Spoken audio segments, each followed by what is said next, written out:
முதல் முறையாக வந்து மேடையில் பேசும்போது பயங்கரமான பதட்டத்தையும் இன்னும் பொறுப்பாக இருக்கணுங்கிற உணர்வையும் கொடுத்த மேடை இந்த மேடை தான்.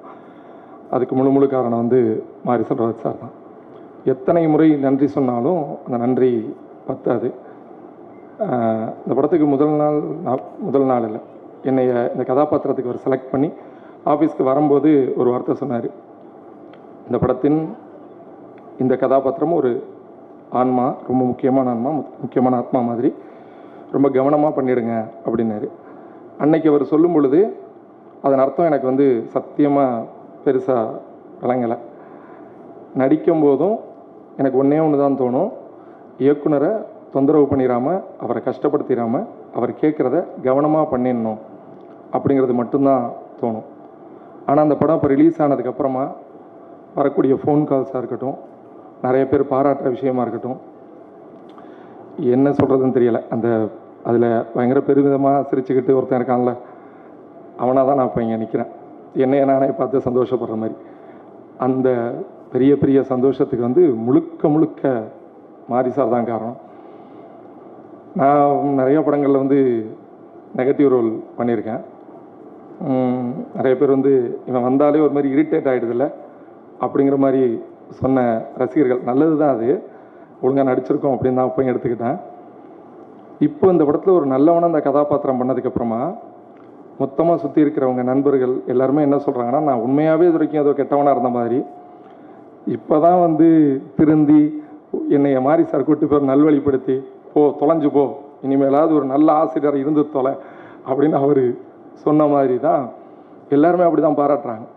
நிறைய பேர் வந்து ஃபோனில் பேசும்போது இல்லை மெசேஜ் பண்ணும்போதும், இனிமேல் கெட்டவனாக நடிக்காதீங்க, அதாவது இனிமேல் கெட்டவனாக இராதரா, இப்படியே இரு அப்படின்னு சொல்கிற மாதிரி இருக்குது. அத்தனை கிரெடிட்டும் வந்து மாரி சாருக்கு தான். என்னை விட்டா நான் ஒரு அரை நாள் அளவுக்கு பேசிகிட்டே இருப்பேன் அவரை பற்றி மட்டும். நிறைய இன்டர்வியூஸில் பேசும்போதெல்லாம் மாரி சார் அவரை பற்றி சொல்லும்போது சில பேர் கேட்குறாங்க, ஏன் திரும்ப அவரை பற்றி என்ன பேசிகிட்டு இருக்கீங்க, இங்கே என்ன படம் எடுக்கணும், யாருக்காக படம் எடுக்கணும் அப்படிங்கிறத சிந்தனை அளவில் மட்டும் இல்லாமல் செயல் வடிவத்திலையும் தன்னுடைய கடுமையான உழைப்பால் தொடர்ந்து எந்த விதமான அச்சமும் இல்லாமல் அழுத்தமாக சொல்கிற ஒரு இயக்குனர் மாரி சார். அப்படிப்பட்ட ஒருத்தட்ட நடிக்கிறத நான்லாம் பெரிய பாக்கியமாக பார்க்குறேன். அப்போ அவரை பற்றி தான் திரும்ப சொல்லிகிட்டே இருப்போம், அப்படி தான் சொல்லுவோம். இன்னொன்று ரஞ்சித் சார், இப்படிப்பட்ட படங்கள் எடுக்கிறதுக்கு பக்கத்தில் நின்று, மாரி சார் பக்கத்தில் நின்று அவருக்கு தோளில் கையை போட்டு பண்ணுங்க இப்படி அப்படின்னு சொல்கிற அந்த ஆதரவு கொடுக்குறது இல்லையா, அது ரொம்ப பெரிய விஷயம். அது நான் ரஞ்சித் சார் கூட இது வரைக்கும் நடித்ததில்லை, ஆனால் அவர் படத்தில் நடித்த நண்பர்கள் வந்து என்கிட்ட அவரை பற்றி சொன்ன ஒரு விஷயம் தெரியும், நீ ஒரே ஒரு தடவை அவர் கூட நடிச்சுப்பார் அப்படின்னு. அவ்வளோ அன்பாக இருப்பார், சக நடிகர்கள்ட்ட சக மனிதர்கள்ட்ட எல்லாத்தையுமே வந்து ரொம்ப பேரன்போடு இருப்பார். மேலே கீழே வித்தியாசமெல்லாம் இருக்காது, நல்ல சாப்பாடு இருக்கும், நல்லா பார்த்துக்குவாங்க, ரொம்ப சந்தோஷமாக இருக்கும் வேலை பார்க்குறது அப்படின்னு சொல்லி கேள்விப்பட்டிருக்கேன். கண்டிப்பாக கூடிய விரைவில் இது வாய்ப்பு கேட்குறதுக்கெல்லாம் சொல்லலை, ஆனால் அவர் கூட நடிக்கணுங்கிறது ஆசை. அதுக்கப்புறமா எங்கள் ஹீரோ துரு, இவ்வளவு உழைப்பு வந்து இப்போ இருக்கிற ஜென்ரேஷனில் வேறு யாரும் போட்டிருக்காங்களா அப்படிங்கிறது தெரியல. ஏன்னா கண்கூடா முதல் நாள் அவரை பார்க்கும் பொழுது துரு விக்ரமாவோ இல்லை அவ்வளோ பெரிய நடிகர் விக்ரம் சாருடைய மகனாவோ அவரை நான் பார்க்கல, ஒரு கிட்டான்கிற கதாபாத்திரமாக தான் அவரை நான் பார்த்தேன். முதல் காட்சியாக அவரை ஒரு கிளாஸ் ரூம்குள்ளார போய் இழுத்துக்கிட்டு வர மாதிரி காட்சி தான் என்னை முதல் படப்பிடிப்பாக அதுதான் நடந்துச்சு. அந்த ஷாட்டில் வந்து உண்மையாகவே பயங்கர பசியில் இருக்கிற ஒரு பையன் எப்படி டிஃபன் பாக்ஸை எடுத்து சாப்பிட்டுக்கிட்டு அப்படி ஒரு பையன் இருப்பானோ, அப்படிப்பட்ட பையனாக தான் கிட்டான், அதாவது துரு வந்து எனக்கு தெரிஞ்சார். எவ்வளவு கடுமையான உழைப்பு, ஏன்னா அவர் வாழ்ந்த வாழ்க்கைக்கும் இப்போ அவர் இந்த படத்துக்காக கொடுத்த உழைப்புக்கும் எவ்வளோ பெரிய வித்தியாசம் இருக்குன்னு நிச்சயமாக என்னால் உணர முடியுது. நிச்சயமாக நீங்களும் படம் பார்த்து உணர்ந்துருப்பீங்கன்னு நினைக்கிறேன். அவ்வளோ பெரிய உழைப்பு கொடுத்தாரு. ஸோ அவருக்கு பெரிய நன்றி. ஏன்னா அப்படி ஒரு சென்ட்ரல் ஃபிகர்லேருந்து நடித்தா தான் கூட இருக்கிற சப்போர்ட்டிங் ஆர்டிஸ்ட் இதே மாதிரி ஆட்களுக்கெல்லாம் ஒரு சின்ன பேரும் கிடைக்கும். அடுத்து வந்து பசுபதி சார், அவர் வந்து இந்த ப்ரீ ஈவெண்ட் ஃபங்க்ஷனில் வந்து ப்ரீ ரிலீஸ் ஈவெண்ட் ஃபங்க்ஷனில் வந்து சொன்னார் இல்லையா, பேசினார் இல்லையா, ஒரு இவன் வந்து ஒரு போட்டி மனப்பான்மையை கொடுக்குற அளவுக்கு நடித்தான், அப்படிலாம் இல்லை. அவரோட சீனியாரிட்டியும் அவரோட நடிப்பும் பயங்கர உச்சம். ஏன்னா இப்போ வரைக்கும் வந்து வெயில் படத்தில் அந்த அண்ணனுடைய கதாபாத்திரத்தை அந்த டீ கடையில் நின்று பேசக்கூடிய அந்த கதாபாத்திரத்தை நினச்சி பார்க்கும்போதே நான்லாம் ஒரு மாதிரி ஆகிடுவேன். எங்கள் வீட்டில் எங்கள் அம்மா எல்லாருமே அப்படி ஒரு ஃபேன் பசுபதி சாருக்கு. எனக்கு அப்படி ஒரு ஸ்டார்ட் அப் கொடுத்தாரு. மாரி சாரோட ஏவியாக இருக்கட்டும், அன்னைக்கு பசுபதி சார் பாராட்டினதாக இருக்கட்டும், அது பெரிய ஸ்டார்ட் அப்பாக இருந்துச்சு. படம் வர்றதுக்கு முன்னாடியே இந்த படம் ரொம்ப முக்கியமான படம், இதில் நம்ம ஒரு முக்கியமான கதாபாத்திரம் பண்ணியிருக்கோங்கிறத மக்கள் எல்லாத்துக்கிட்டையும் ரொம்ப பெரிய அளவில் கொண்டு போய் சேர்த்துச்சு. பசுபதி சாருக்கு பெரிய பெரிய நன்றிகள். அப்புறம் அமீர் சார் வந்து நான் ஷூட்டிங்லலாம் பார்க்கல, எங்கள் 2 பேருக்கு சேர்ந்து காட்சிகள்லாம் இல்லை. ஆனால் படம் பார்க்கும்போது எனக்கு பிடித்த ஒரு முக்கியமான கதாபாத்திரமாக அமீர் சார் தான் இருந்தாங்க.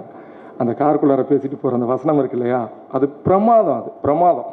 எதோ சொல்லணுங்கிறது ஒன்று இருக்குல்ல, அதை வந்து ரொம்ப அழுத்தம் திருத்தமாக இயக்குனர் எழுதியிருந்தாரு. அதை அவ்வளோ அழகாக பண்ணியிருந்தார். அதே மாதிரி வெட்டுப்பட்டு கீழே விழுந்து அந்த கண்ணில் ஒன்று பண்ணியிருந்தார். எப்படி பண்ணாரு தெரியல, ரெஃபரன்ஸாக அடிக்கடி அதை பார்க்கணுங்கிற அளவுக்கு இருந்துச்சு. அப்படிப்பட்ட பிரமாதமான நடிப்பு. அப்புறம் ரெஜிஷா விஜயன் ரொம்ப பிரமாதமாக நடிச்சிருந்தாங்க. அந்த அக்காவாக தான் இருந்தாங்க.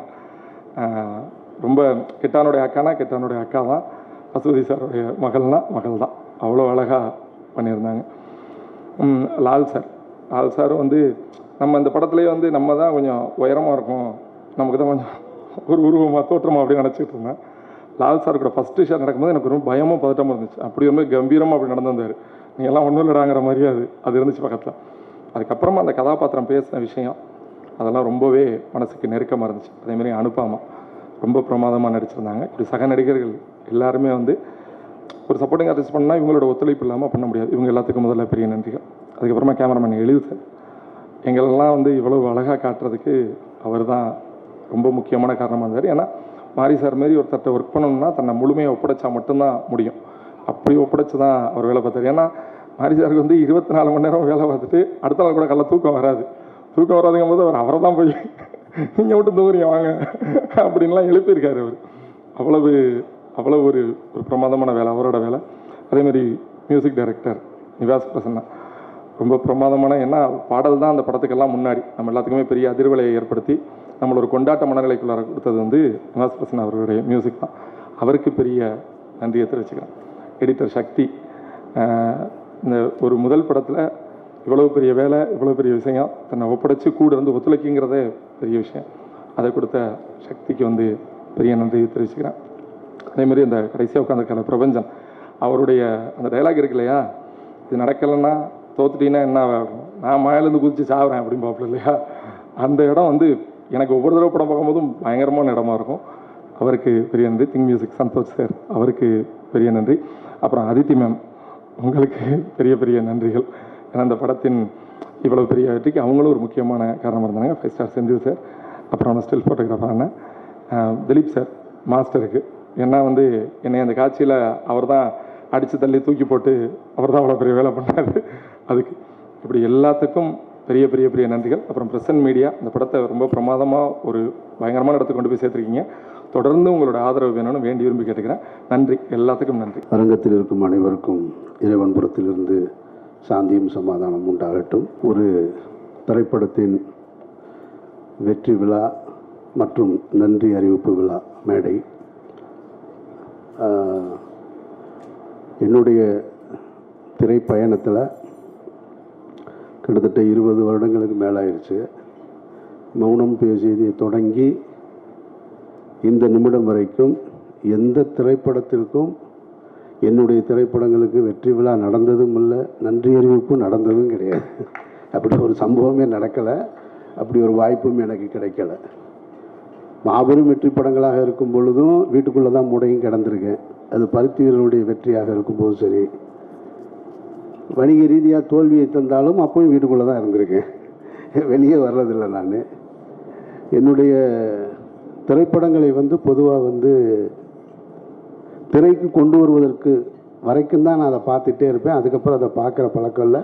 அது தேட்டரில் என்னவாக இருக்கோ அது ப்ரெஸ்ஸோவில் கூட போய் நிற்கிறதில்ல, அந்த பழக்கம் இல்லைன்னு வச்சுங்களேன். எனக்கு அதுக்கு காரணம் என்னென்னா, நிறைய பல்வேறு விஷயங்கள் இருக்குது. இந்த நல்ல நேரத்தில் அதை பற்றி பேச வேணான்னு நினைக்கிறேன் நான்.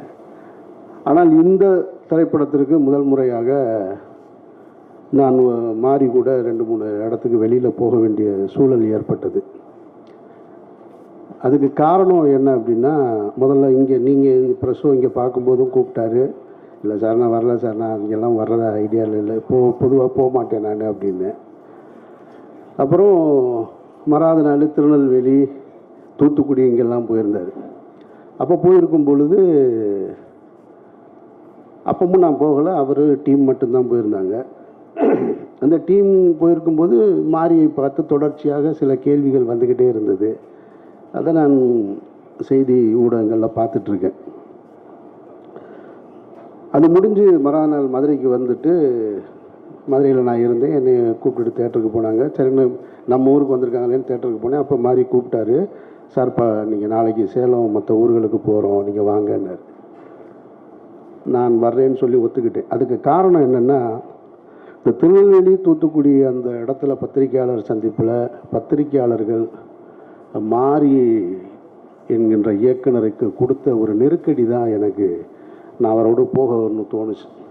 சரி நம்ம போய் பக்கத்தில் உட்காருவோம், என்ன வகையான தாக்குதல்கள் வருது அதை நம்ம சமாளிப்போம் அப்படின்னு தான் போனேன் நான்.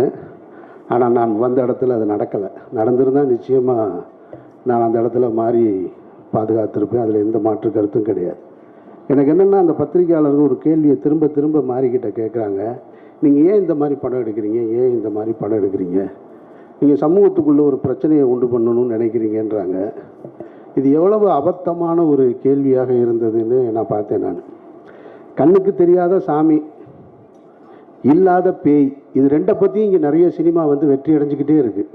சாமி யாரும் பார்த்ததும் கிடையாது, அதை பற்றி படம் எடுத்தால் கொண்டாடுறாங்க. பேய் அது இல்லவே இல்லை. ஏன்னா பேயை விட மனுஷன் ரொம்ப மோசம்னு நான் நினைக்கிறது.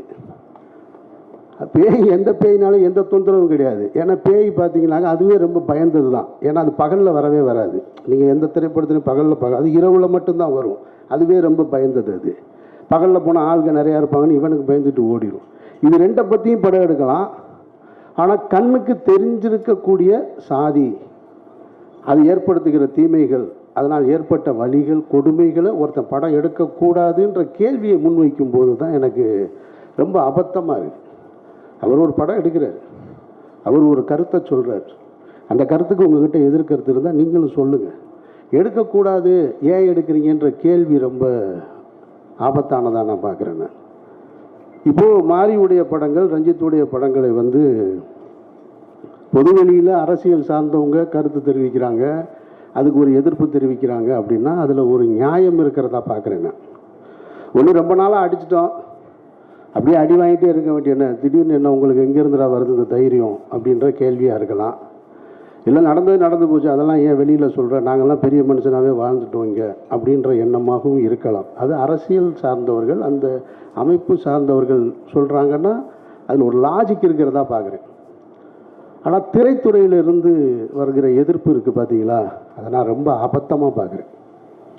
அதில் ஒரு இயக்குனர் வந்து ஒரு தொலைக்காட்சி ஊடகத்தில் இந்த திரைப்படத்தை பற்றி பேசும்போது ஒரு பாடல் பாடி காமிக்கிறார். நீங்கள்லாம் பார்த்துருப்பீங்க. ரொம்ப கேவலமாகவும் குரூரமாகவும் பைசன் பைசன் பைசன், அது ஒரு பாய்சன், அந்த குரலே நாராசமாக இருக்குது. அதில் இது வேறு. நான் கேட்குறேன், உங்ககிட்ட உண்மையிலே கருத்து இருந்ததுன்னா, அவர் ஒரு கருத்து வச்சுருக்காரு, அந்த மீடியாவை ஆர்ட்டாக அவர் எடுத்துகிட்டு வந்து அதன் மூலமாக ஒரு அரசியல் சொல்கிறார். உங்ககிட்ட கருத்து இருந்ததுன்னா நீயும் அதை ஆர்ட்டில் எடுத்துகிட்டு வர வேண்டியதானே, அப்படி தானே நீ சண்டை போடணும். அதை விட்டுவிட்டு ஒருத்தன் ஏன் எடுக்கிறான்ற கேள்வியை வந்து அவதூறு சொல்லக்கூடாது. அவர் சினிமாவின் மூலமாக ஒரு அரசியலை சொல்கிறாருன்னா நீயும் சினிமாவின் மூலமாக பதில் சொல்லு. அதுக்கு உங்ககிட்ட திராணி இல்லை, அதுக்கு உங்ககிட்ட வழி இல்லை, அந்த ஆட்பாமை உன்னால் பயன்படுத்த முடியலைன்னா அவதூறு சொல்லாத, கேவலப்படுத்தாத, குறை சொல்லாத. அதை தான் நான் சொல்லணும்னு நினைக்கிறேன் இந்த இடத்துல. அதனால தான் நான் மாறி கூட இந்த விழாவுக்கும் கூட, ஏன்னா இதுக்கப்புறம் பைசனுக்காக இன்னொரு விழா நடக்குமான்னு எனக்கு தெரியல. எனக்கு தெரியல, நான் அங்கே இருக்கணும்னு தெரியல. அதனால நான் இங்கே வரணும்னு வந்து உங்ககிட்ட சந்தித்து பேசணும்னு நினச்சேன். ஒரு நல்ல திரைப்படம் என்பது வந்து தனக்கான ஆட்களை சேர்த்துக்கிறோம். அது எனக்கும் அமைஞ்சிருக்கு, ரஞ்சித்துக்கும் அமைஞ்சிருக்கு, இன்னும் திரைத்துறையில் மிகப்பெரிய வெற்றிகளை கொடுத்த எல்லா இயக்குநர்களுக்கும். அப்படி பைசன் வந்து அமைச்சிக்கிருச்சு அப்படின்னு தான் நான் சொல்லுவேன். நான் இது வந்து மாறி என்ற அந்த கேப்டன் வந்து அதுக்கான ஆட்களை சரியாக தேர்ந்தெடுத்ததாக தான் நான் பார்க்குறேன். நான் இப்போ துருவ அந்த கேரக்டர்லேருந்து எடுத்துகிட்டு இன்னொரு ஆர்டிஸ்ட்டை மைண்டில் வச்சு பார்க்கவே முடியாது. அப்பாவை வந்து பசுபதியை தாண்டி வேற ஒருத்தரை பார்க்க முடியலை. வாத்தியார் கேரக்டருக்கு மதனை தாண்டி வேற ஒருத்தரை பார்க்க முடியலை. ஒளிப்பதிவுக்கு எழில் இல்லைன்னா யார் சிறப்பாக செஞ்சுருப்பா அப்படின்ற கேள்வி வருது.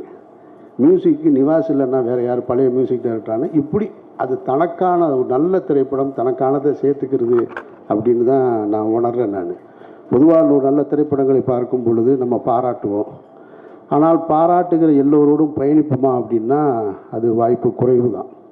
ஆனால் இந்த படத்தை பார்த்ததுக்கு பின்னாடி எனக்கு ஒரு 3 பேரோட ஒர்க் பண்ணணும் அப்படின்ற ஆசை வந்துருச்சு. என்னோட டைரக்ஷனில் வந்து கேமராமேன் எழிலோடையும் மியூசிக் டைரக்டர் நிவாஸோடையும் திலீப் சுப்பராயனோடையும் சேர்ந்து ஒரு படம் பண்ணிடணும். ஏன்னா ரொம்ப கம்ஃபர்ட் ஜோன். இப்போ திலீப் பேசும்போது இங்கே சொன்னார், அவர் தான் அந்த மீசையெல்லாம் வச்சு அந்த பக்கம் லால் சாரோட தம்பியாக நடிச்சிருந்தது. அவர் அடிக்கிற காட்சி, அவர் ஃபைட் மாஸ்டர், அவருக்கு தெரியும்ல, அவர் பல பேரை பார்த்துருப்பார். அவர் வந்து நின்றுட்டு ஒரு நிறைய மாறி சொன்னாப்புல, இங்கே இந்த கட்டை இருக்குது, இந்த இருக்குது சார் கட்டை, இதை எடுத்துடுங்க. ஏங்க கட்டையை கரெக்டாக வைங்க, எந்த கட்டைங்கன்னு. இல்லை சார் டம்மி தான் சார்னார். இல்லைங்க நீங்கள் சொல்கிறீங்க, டேர்ன் பண்ணி நிற்கிறேன், நான் திரும்பி எடுக்கிறது எந்த கட்டைன்னு எனக்கு வைக்கிற இடத்த காட்டுங்க, வேறு கட்டை நீங்கள் ஒரிஜினல் கட்டையை எடுத்துடுங்க. அல்ல சார் அதெல்லாம் சமாளிச்சிடலாம் சார். இல்லைங்க உங்களுக்கு என்னையே தெரியாது, அதனால சொல்கிறேன், நான் எடுத்து வேகமாக பார்த்துக்கலாம் சார். டம்மி தான், ஆனால் கரெக்டாக டம்மியை நானே எடுத்து வச்சுக்கிட்டேன். அசிஸ்டன்ட் டைரக்டர் கொஞ்சம் சார் டைரக்டருக்கு டென்ஷனாக இருந்தாங்கன்னா அசிஸ்டன்ட் டைரக்டர் மாற்றி விட்டுருவாங்கல்லன்னு, அதனால் திரும்ப ஒரு தடவை பார்த்துக்கிட்டேன் கட்டையை. நான் கட்டையை எடுத்து அடித்தா ஷார்ட் நல்லா வந்திருக்கு. மாறி சிரிச்சுட்டு மாறிட்டு அது மாதிரி சொல்கிறாப்புல, சார் எல்லாரையும் படுத்திட்டாப்புல சார் இந்த மாஸ்டர், விடாதீங்க சார்.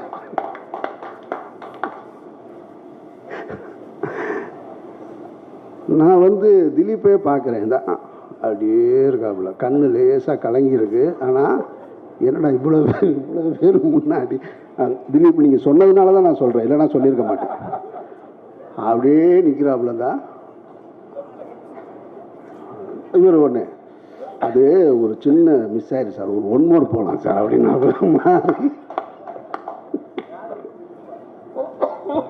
ஒரு 1 மோர் போகலான்னு ஒன்று நான் ஏங்க வேணாங்கன்னு. இப்போ முதல்ல இருந்த திலீப்போட கொஞ்சம் லைட்டாக கொஞ்சம் குறைஞ்சிருச்சு. இல்லை நான் கேட்டேன், இல்லை திலீப் நான் வேணா சும்மா சீட் பண்ணவான்னு.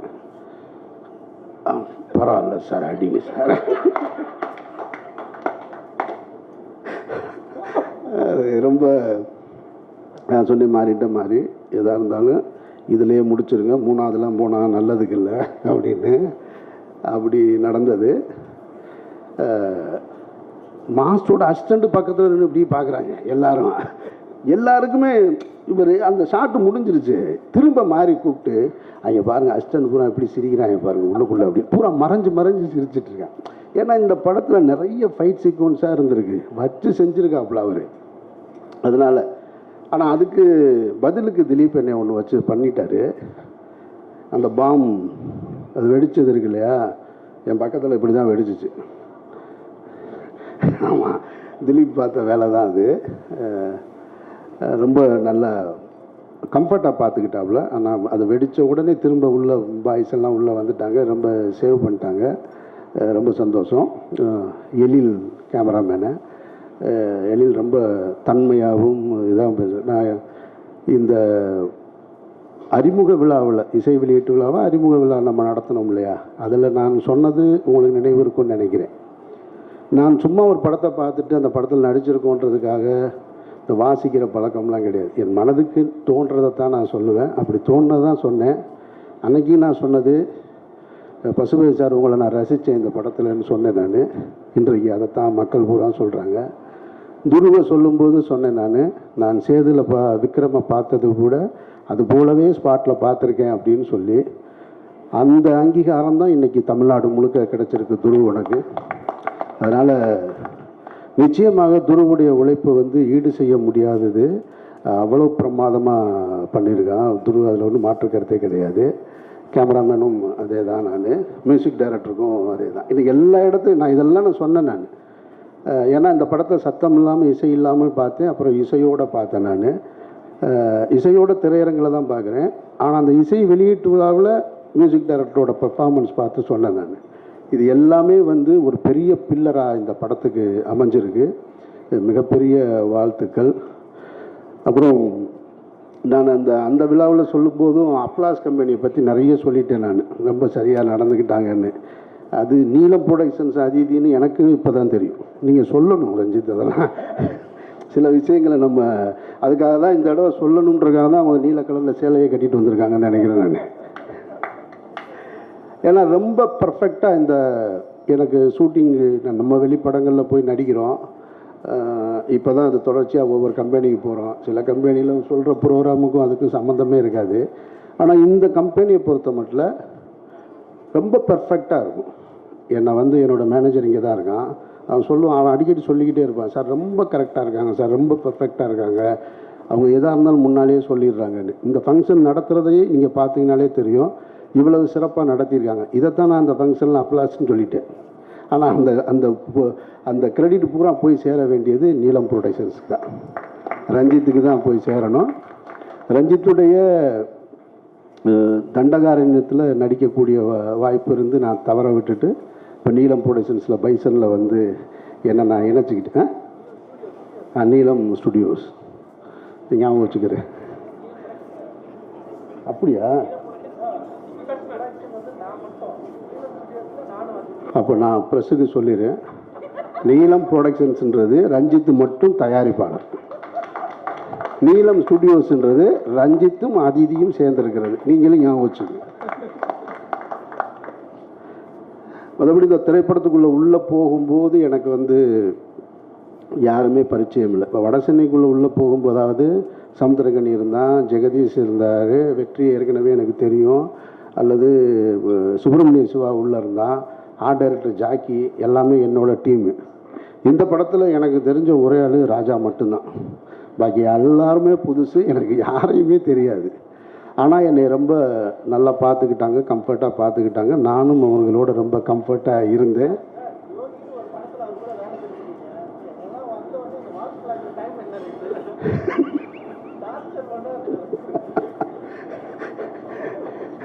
ரொம்ப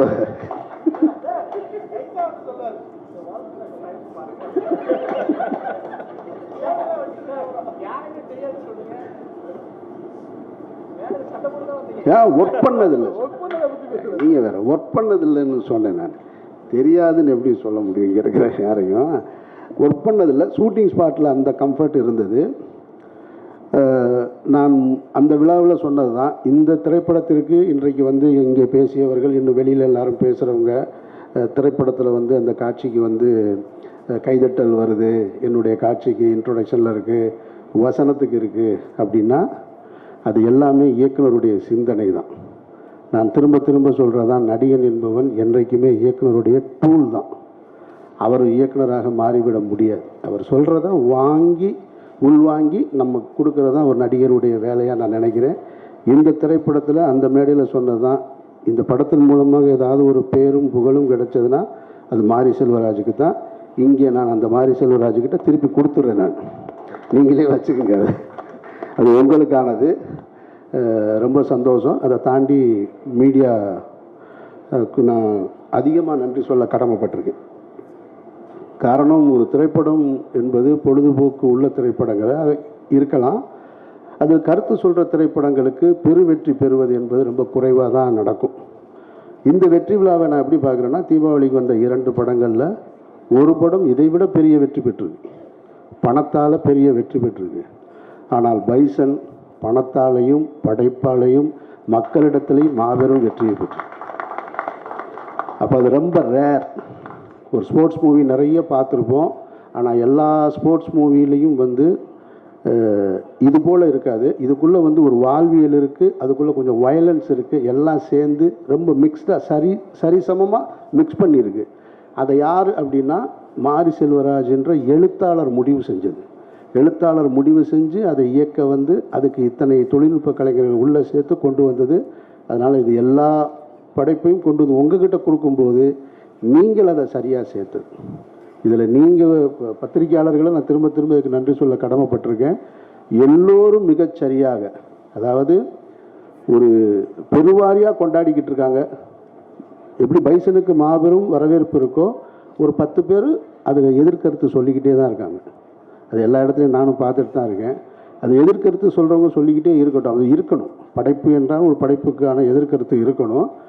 ஆனால் எது பெருவாரியாக இருக்குன்னா 90% மாபெரும் வரவேற்பு இருக்குது. அந்த வரவேற்பை மக்களிடத்தில் கொண்டு போய் சேர்த்து மாபெரும் வெற்றியை கொடுத்த ஊடக நண்பர்களுக்கும் பத்திரிகையாளர்களுக்கும் என்னுடைய நன்றியை தெரிவிச்சுக்கிறேன். ரொம்ப நன்றி, வணக்கம்.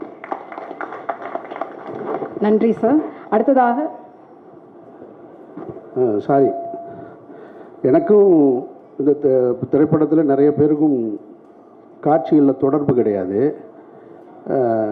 ரெஜிஷாவுக்கும் எனக்கும் சுத்தமாக, அனுபமாவுக்கும் எனக்குமாவது ஒரு சீன் இருந்தது. ஆனால் ஆஃப்டர் இந்த படம் முடிஞ்சு இந்த ப்ரொமோஷன் தொடங்கினதுலேருந்து இப்போ வரைக்கும் பார்க்குறேன். எனக்கு கல்லூரியில் படிக்கும்போது ஒரு தோழி இருந்தால் எப்படி ரொம்ப மனம் விட்டு பேசுவாங்களோ, ரொம்ப ஷார்ட் டைமில் பேசக்கூடிய ஒரு நபராக ரெஜிஷா இருக்காங்க. எனக்கு ஆச்சரியமாக இருக்குது. நானும் அவ்வளோ சீக்கிரம் பேசுகிறேன்ல, என்னோடய இரண்டே கொஞ்சம் தள்ளி தான் உட்காந்துருப்பேன். ஆனால் அவங்க ரொம்ப உரிமையோடு பேசுவது ஒரு நல்ல ஃப்ரெண்டாக கிடைச்சது மாதிரி நான் பார்க்குறேன். நான் அனுபவமாகவும் அப்படி தான். அவங்களும் நல்லா பழகிறதற்கு ரொம்ப இனிமையானவங்க. அவங்களுக்கும் என்னுடைய நன்றியை தெரிவிச்சுக்கிறேன். நன்றி.